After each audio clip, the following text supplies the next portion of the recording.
DocTalk is brought to you by Merck Animal Health. By integrating the comprehensive animal health product portfolio of Merck Animal Health with the innovative technologies of All-Flex Livestock Intelligence, we are shaping the future of animal health, resulting in more effective solutions and healthier animals. Hey folks, welcome to DocTalk. We're going to have a great show. We're going to talk about hay testing. We're going to talk about cow nutrition.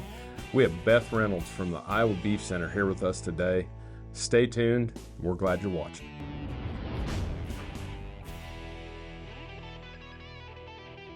Stressors that trigger bovine respiratory disease are all around.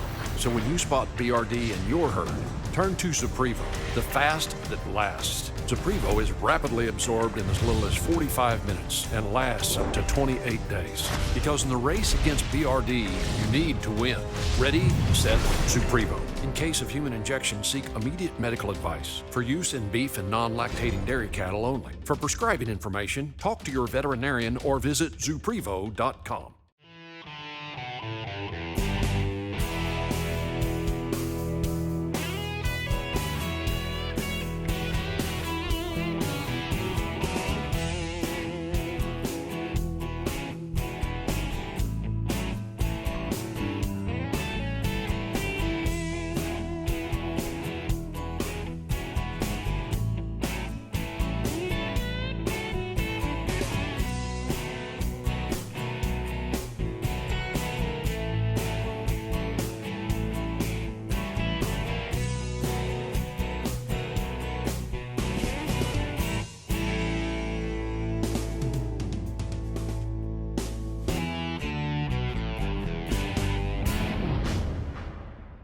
Hey folks, welcome to DocTalk. I'm Dr. Dan Thompson and I'm here with Beth Reynolds, and we're at Iowa State University where Beth serves as a program specialist for the Iowa Beef Center through Iowa State Extension and Research here at Iowa State University, and is one of those people that spends a lot of time with our producers on the ground, fielding calls, setting up programs, and really providing a service to the Iowa farmers and ranchers here, and we're very thankful to get you here.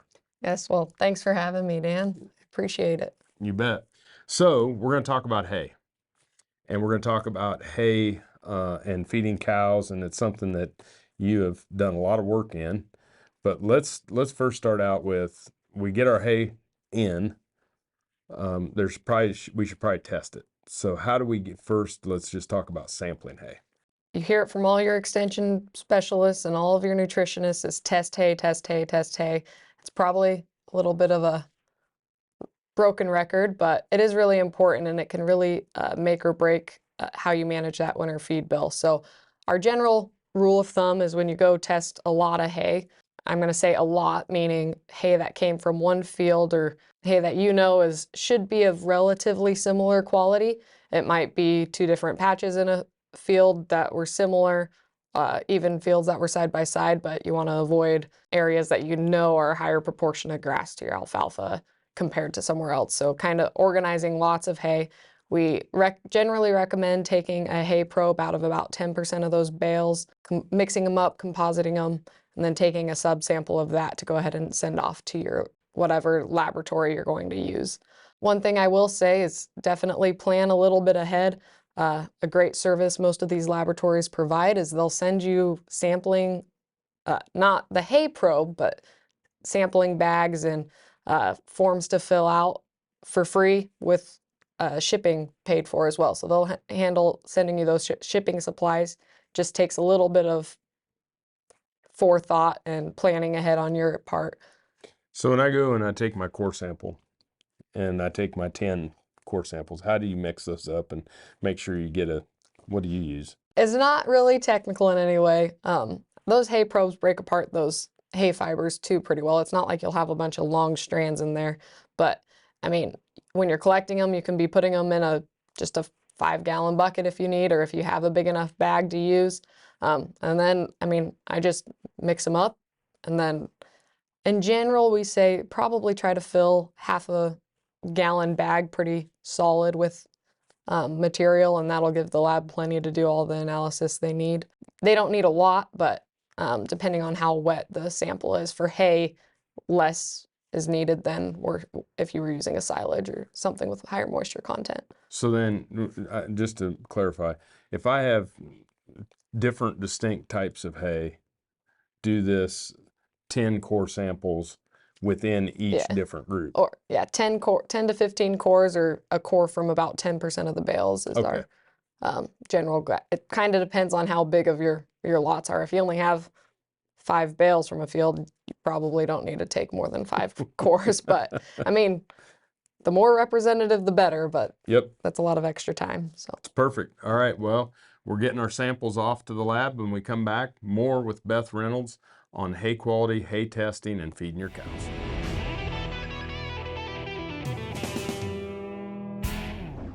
The Alertus on-farm pregnancy test for us has been unbelievable time saver because we can do it whenever we want. My favorite part about Alertus on-farm, we can get results fast. You know, in 20 minutes, you know whether that cow goes to pasture A, B, or C. It's just very efficient. It's going to make you a lot of money. You're not going to have open cows standing there all winter looking at you, and you can do it on your time.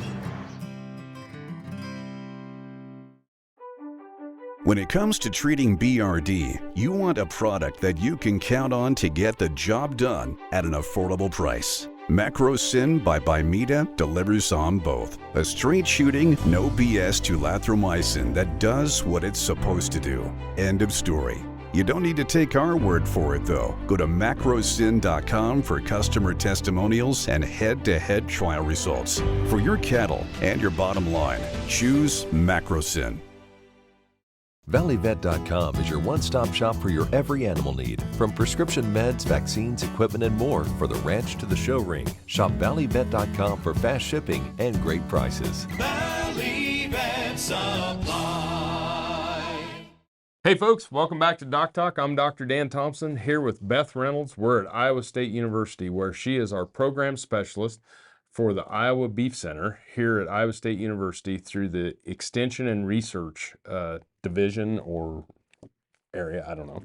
But anyway, we do work here at Iowa State together, and Beth is a great resource. She's a nutritionist and a great resource here on cow nutrition. And we got our samples to the lab, and now we probably got a form to fill out on what we want, right? Yep. So when you're looking at the forms from the lab, it's a little daunting because there's a whole slew of packages you can select. Generally, for producers and our cow guys, I tell them with your common feedstuffs like alfalfa or even just grass hay, typically an NIR test is cheaper, but those are adequate. We have pretty good calibration equations for those. If you're getting into some more like annual forages or more novel feedstuffs that you think are less common, then that's when you'd consider doing those more expensive wet chemistry options. But really, when you're selecting your tests, think of how you're going to use it, and then also like if it was a drought year or a wet year, what some of those influencing factors might be that you might be concerned about, which I think we'll talk a little bit more on later. Yep. But in general, cow guys, you definitely want to know crude protein and a measure of energy. Traditionally, that's been TDN, and that's what a lot of producers are really more comfortable with.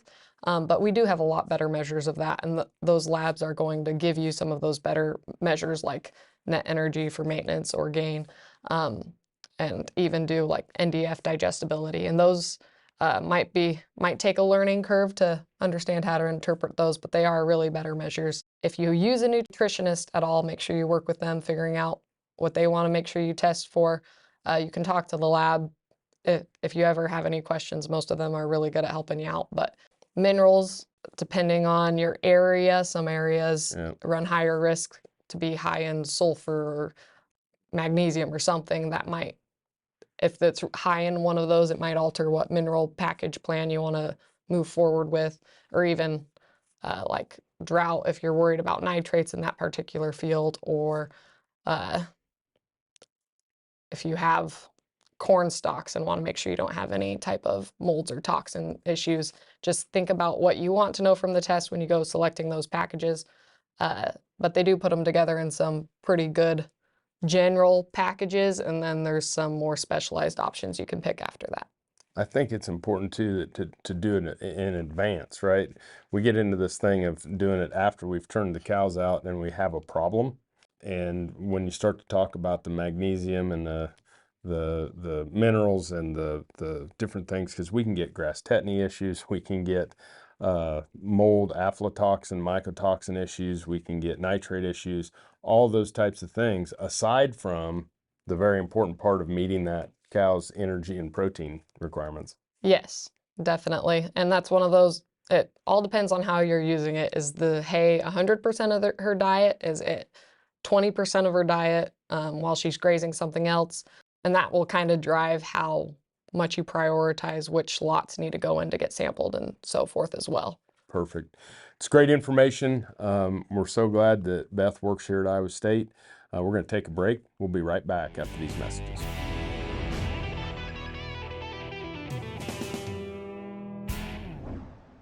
Dr. Nels here, folks. We're super excited about this book on hiring. Have you made a bad hire? Have you hired someone you wish you wouldn't have? Are you looking to hire? It's a great short read on helping you in the hiring process. You can find it on Amazon, Kindle, Audible, or find it at drnels.com. Check it out there. We'd love to see you there.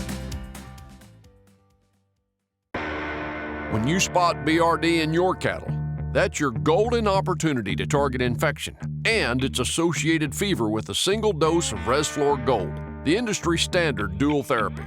To learn more, talk to your Merck Animal Health rep or your vet and see label at resflorgold.com. Animals intended for human consumption must not be slaughtered within 38 days of treatment. This product is not approved for use in female dairy cattle 20 months of age or older, including dry dairy cows.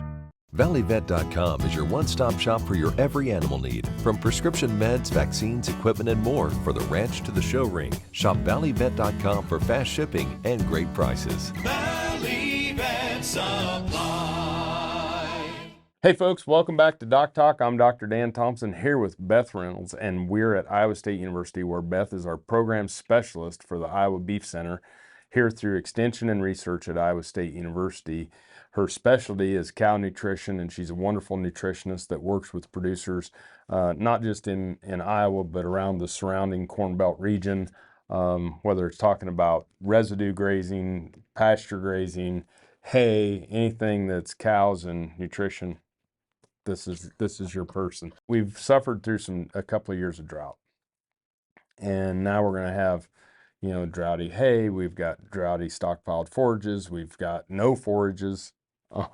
Yeah. What are some comments about, how producers can deal with this and how we can work through this? I guess biggest thing is knowing how much hay you need and making sure you're getting that sourced ahead of time, but be aware of how drought and growing conditions are going to affect the quality of that feed you're providing those animals. So earlier we were talking about selecting tests and things like that. If you consider really plant growth just gets down to photosynthesis, right? But drought conditions, we know our yield is our most obvious thing that takes a hit and easy to see. But with that, that root system is still taking up minerals and protein and sugars. It's just not getting dispersed throughout the plant. So like in alfalfa, a lot of those carbohydrates and minerals and nitrates will get packed into that crown of the plant and that lower part of the stem. Mm-hmm. And that's, even if we talk about nitrate toxicity, it's after they get a little rain and can start growing, it'll disperse pretty rapidly, and that's when nitrate toxicity might be an issue. Perennial forages typically isn't that big of an issue, but that same pattern holds true for those other cell solubles like your sugars. So they'll stay during a drought, they'll stay down towards the bottom of the plant, and then they disperse when we get a rain. Oh yeah, essentially, and that's how they go through the plant, and then it has to be able to photosynthesize in order to convert those into proteins and tie those up in the plant. But part of when you're thinking about that, there's not very much growth, and so even when you look at a non-drought year hay sample versus a drought year hay sample, you'll probably be pleasantly surprised when you look at the results, because that drought hay will have a higher crude protein on a percentage basis.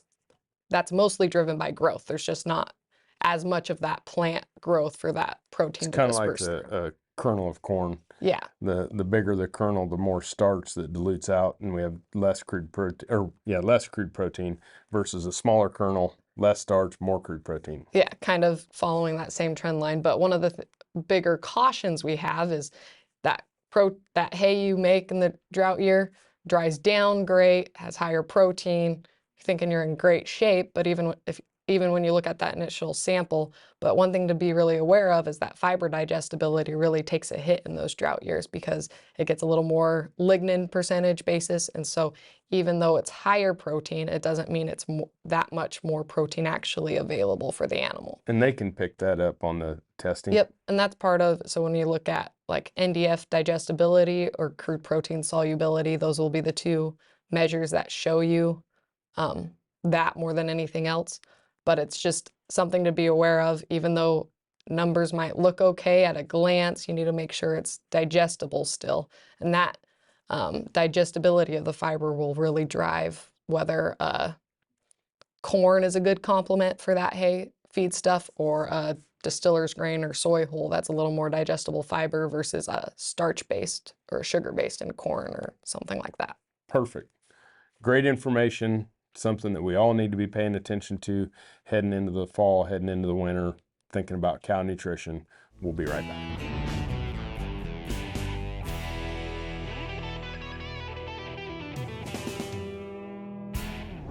We see you, working hard from the early mornings to the late nights and every hour in between. We see you. We see the pursuit, the desire, the effort, the hope, the goal of being a champion. And we see that you need a partner to keep your animals healthy and happy.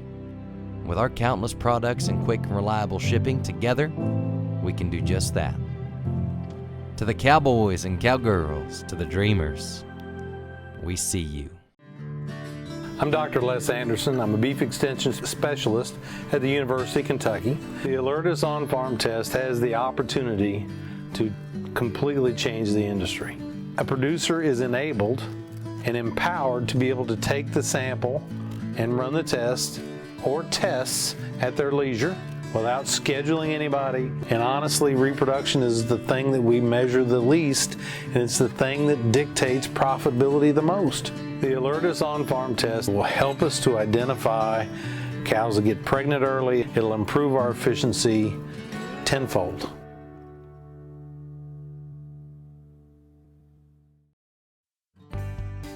We are a start-to-finish yard. Bring them in at 500 pounds and finish them out to 14 to 1,500 pounds. Max capacity is about 15,000. We begin with the end in mind, which that means it starts from day one coming off the truck. The most stressful part of the life cycle of a calf is the ride here, whether it's a 2-hour ride or it's a 24-hour ride. I mean, we kind of treat everything like the higher risk cattle. We always have somebody right there at the loadout, pinning cattle, getting counts on cattle. It's just consistently doing the little things right, whether it's clean water, fresh feed, clean pen, clean bunk apron. We try to do the little things right, whether it's from low stress cattle handling, animal welfare, how we work with the cattle every single day. You know, that's something we really focus on. Our cowboys work directly with our veterinarians. You know, and our guys, they do a great job. Give them a few days to kind of acclimate, settle down a little bit. That gives us a period what we know what we're working with and how we're going to handle them at the chute when we come to process them. We don't process till day 10, 14 or so, and we found better luck with that just because we know what we're working with. And it seems like if they're going to fall apart on you or, you know, start having some BRD issues, you'll find it within that 10 to 14 day period. And Mother Nature, as we know, it can throw a curveball at us anytime, so you never want to get comfortable. And we're using a stimulator now for a vaccine, and they don't go through a harsh sweat or anything. Blends mixes really nice. Cattle look great afterwards, and every day is a challenge. But it's nice knowing that we can rely on a good vaccine, kind of protect us against what Mother Nature or any stressors that they throw at us. This industry, it takes everybody, whether it's working with the nutritionist, it's cowboys working with the veterinarians. Everybody plays a part, and we expect them to do their jobs, but also we expect, you know, the drugs or what we put into the cattle to do their job too. And I think these Bimeda products, they're proving that they're doing the job for us. ValleyVet.com is your one-stop shop for your every animal need, from prescription meds, vaccines, equipment, and more for the ranch to the show ring. Shop ValleyVet.com for fast shipping and great prices. Valley Vet Supply. Hey folks, welcome back to Doc Talk. Dr. Dan Thompson here with Beth Reynolds, who's a nutritionist, and she is a program specialist for the Iowa Beef Center here at Iowa State University through Extension and Research. And we have a tremendous Iowa Beef Center. Dr. Loy is our director, but Beth, Erica Lundy, we have just a really, really good group of support staff, field specialists, program specialists that kind of make the whole thing run. During the break, we started talking about, after you get your samples, how to implement those based on your different types of hay and where the cows are at physiologically. Kind of one of the most elementary type concepts once you think about it, but one of the biggest pieces of advice is we make sure to talk to producers about is once you know the general quality of different lots of hay, and even if you didn't sample every single lot, if you know, hey, that's my best stuff, that stuff is not so great, try to line out in your head the low to high quality hay, and label it, whether you label just by field or what cutting it is. Spray paint on a net wrap works phenomenally. Yep. But go ahead and prioritize the order based on quality in your head, and then use that knowledge to determine what your feed out order is going to be for those cows. So like right now, cows are late second trimester, early third trimester, if you're really early spring calving, but go ahead, understand calves are weaned, this is their lowest requirement time period, and when you should probably be utilizing that lower quality hay. And then as they get further along in third trimester, Yep. late gestation, increasing that quality of hay and saving the best stuff for that early lactation if you're not able to get out to pasture at where your calving timeline falls. So knowing that, and just even with that, if you start feeding good stuff now, you'll struggle to get cows to eat the bad stuff later too. They Yeah. definitely have their taste preferences, and if you're on that increasing curve, you shouldn't run into any issues. And if you think about what Beth has said today about testing, it's preventing bad things from happening from toxins or low minerals or things to that nature, understanding the quality of crude protein and energy, the digestibility to match it with what other supplements you're going to have, and then ranking that hay, getting it to a point where you're going to go from the lowest quality to the highest quality from second trimester to lactation. Yep.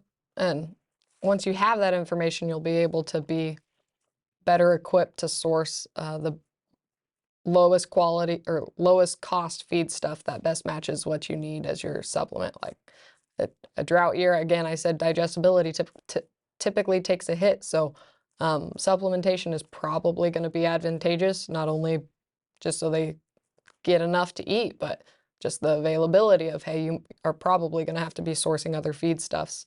And if you have the option to feed them in any other, like even just bucket feed a little bit of corn, a little bit of piles of corn on top of your rolled out hay, that kind of thing can kind of stretch that forage supply a little bit better, because I'm guessing most areas in the U.S. this year, finding hay will be our biggest challenge. It's going to be a huge hay, challenge. if you've tried to source any lately, your pocketbook feels it. So Yeah. Well, thank you so much for being on the show. yeah, thanks for having me. I appreciate it. Great information. Folks, thanks for watching Doc Talk. Remember, if you want to find us, you can find us on the web at www.doctalktv.com. Always work with your local nutritionist or veterinarian. With Beth Reynolds here from Iowa State University, I'm Dr. Dan, and we'll see you down the road.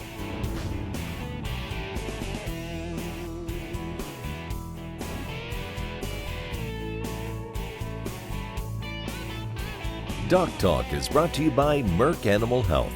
By integrating the comprehensive animal health product portfolio of Merck Animal Health with the innovative technologies of All-Flex Livestock Intelligence, we are shaping the future of animal health, resulting in more effective solutions and healthier animals. Stressors that trigger bovine respiratory disease are all around. So when you spot BRD in your herd, turn to Zuprevo, the fast that lasts. Zuprevo is rapidly absorbed in as little as 45 minutes and lasts up to 28 days. Because in the race against BRD, you need to win. Ready, set, Zuprevo. In case of human injection, seek immediate medical advice. For use in beef and non-lactating dairy cattle only. For prescribing information, talk to your veterinarian or visit Zuprevo.com. Valley Vet Supply sees the hard work and effort of you and your animals to achieve your goal of being a champion. And we're here to help along the way. To the cowboys and cowgirls, to the dreamers, we see you.